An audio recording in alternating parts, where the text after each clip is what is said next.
آج ہم عوام کے سامنے چند گزارشات رکھنا چاہتے ہیں اور ان کے سامنے پیش ہوئے ہیں۔ عمران خان صاحب نے خیبر پختونخوا میں وزارت اعلیٰ کی تبدیلی کا سیاسی فیصلہ کیا، جس کو روکنے کے لیے ہمیں دھمکیاں دی جا رہی ہیں، ہمیں سہولت کار کہا جا رہا ہے۔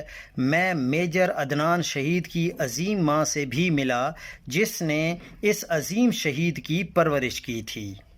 مجھے ہمیشہ سے احساس ہے کہ یہ ملک اپنے شہیدوں کا کتنا محتاج ہے۔ ہم شہداء کی قربانیوں کے معترف ہیں، چاہے وہ وادی عتیرا کے شہداء ہوں یا ملک کے کسی بھی کونے کے شہداء۔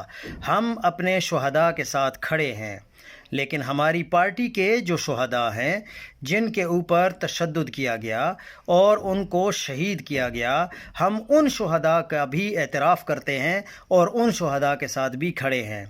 ہم کسی کے ساتھ کوئی ذاتی اناد نہیں رکھتے۔ ہم چاہتے ہیں کہ پورے صوبے میں سیاسی طرز عمل پر ہی یہ ٹرانزیشن ہو اور عمل مکمل ہو۔